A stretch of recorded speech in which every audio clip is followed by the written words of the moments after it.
23 April साहित्याचा सम्राट William Shakespeare यांचा जन्मदिवस। To be or not to be that is the question.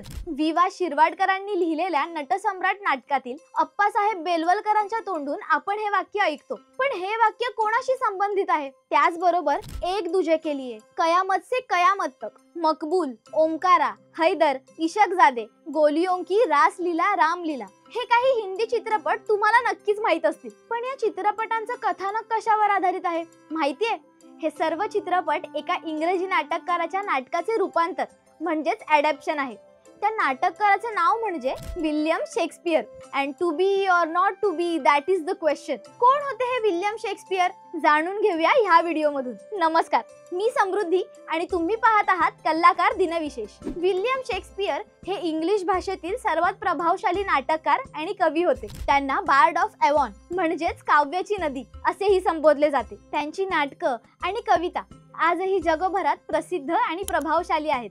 Shakespeare यांचा जन्म 23 एप्रिल 1564 रोजी वॉरविकशायर मधील स्ट्रॅटफोर्ड अपॉन एव्हॉन येथे झाला। शेक्सपियर यांनी 39 नाटके, 154 सॉनेट्स आणि काही दीर्घ कविता लिहिल्या। त्यांची नाटके 3 प्रकारात विभागली जातात। पहिलं म्हणजे शोकांतिका म्हणजेच ट्रॅजेडी, दुसरं सुखांतिका अर्थात कॉमेडी आणि तिसरं इतिहास प्रधान नाटके। शोकांतिका प्रकारची नाटके दुःखद शेवटाने ओळखली जातात आणि त्यामध्ये नायकाच्या आत्मनाशाची कथा असते। त्यांच्या काही प्रसिद्ध शोकांतिका म्हणजे हॅमलेट, हे to be or not to be that is the question हा प्रसिद्ध संवाद असलेले नाटक आहे। मॅकबेथ ही महत्वाकांक्षा आणि पतन यावर आधारित कथा आहे। ओथेल्लो हे द्वेष आणि संशयामुळे होणाऱ्या शोकांतिकेवर आधारित आहे आणि किंग लिअर हे कौटुंबिक संघर्ष आणि निष्ठेबाबत लिहिलेले उत्कृष्ट नाटक आहे। सुखांतिका या प्रकारच्या नाटकांमध्ये हलक्या फुलक्या संवादांसह प्रेम, गैरसमज आणि आनंददायी शेवट असतो। त्यांच्या काही प्रसिद्ध सुखांतिका म्हणजे a mid summer nights dream हे नाटक परिकथा आणि प्रेमाच्या गुंतागुंतीवर आधारित आहे। तर 12th नाईट हे नाटक स्त्री पुरुषांच्या ओळखीतील गोंधळावर आधारित असून मच ॲडो अबाउट नथिंग हे नाटक संवादातील खेळ आणि प्रेमकथांमधील विनोद यावर आधारित आहे। शेक्सपियर यांनी जी इतिहास प्रधान नाटके लिहिलीत ती नाटके इंग्लंडच्या राजांवर आधारित आहेत। त्यातील काही प्रसिद्ध इतिहास प्रधान नाटके म्हणजे रिचर्ड थर्ड हे नाटक इंग्लंडच्या एका क्रूर राजाची कथा आहे। हेनरी V हे नाटक राष्ट्रभक्ती आणि युद्धावर आधारित आहे आणि जुलियस सीझर हे नाटक रोमन राजकारणावर आधारित शोकांतिका आहे। शेक्सपियर यांनी 154 सॉनेट्स लिहिले। हे प्रेम, काळ, सौंदर्य आणि मृत्यू यासारख्या विषयांवर आहेत। शेक्सपियर यांनी इंग्रजी भाषेला नवी ओळख दिली। त्यांनी 1700हून अधिक नवीन शब्द तयार केले। त्यांनी लॅम्बिक पेंटामीटर नावाची काव्यशैली वापरली। त्यांच्या नाटकांमध्ये प्रेम, द्वेष, लोभ, ईर्ष्या आणि पतन यासारख्या भावना प्रभावीपणे मांडल्या आहेत। त्यांच्या पात्रांचे संवाद आजही लोक वाचतात आणि वापरतात। याशिवाय त्यांच्या लेखनात निसर्ग, स्वप्न आणि चंद्रसूर्य यासारख्या रूपकांचा भरपूर वापर आहे। शेक्सपियर यांची नाटके जगभरातील 100हून अधिक भाषांमध्ये अनुवादित झाली आहेत। त्यांचे नाटक ब्रॉडवे, हॉलिवूड आणि थिएटरमध्ये सतत सादर केली जातात। इंग्रजी भाषेवर शेक्सपियर यांचा प्रभाव पडला।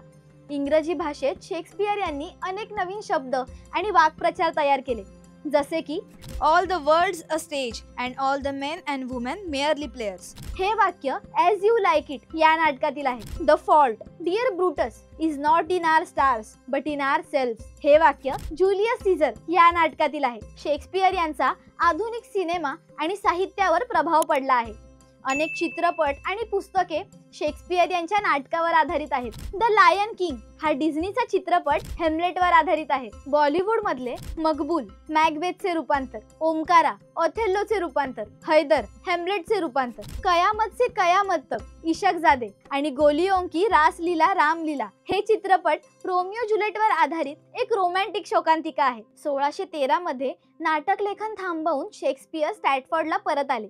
ज्या प्रकारे कथानकांमध्ये सुरुवात आणि शेवट असे वर्तुळ पूर्ण करण्याची पद्धत असते, त्याचप्रमाणे त्यांच्या आयुष्याचे वर्तुळही पूर्ण झाले। विल्यम शेक्सपियर यांचे त्यांच्या जन्मदिनाच्या दिवशीच म्हणजेच 23 एप्रिल 1616 रोजी निधन झाले। विल्यम शेक्सपियर हे केवळ नाटककार नव्हते, तर ते मानवी भावनांचे आणि कथेचे जादूगारही होते। त्यांच्या लेखनाने साहित्य, रंगभूमी आणि चित्रपट सृष्टीवर अमिट ठसा उमटवला आहे। त्यांचे साहित्य आजही वाचले जाते।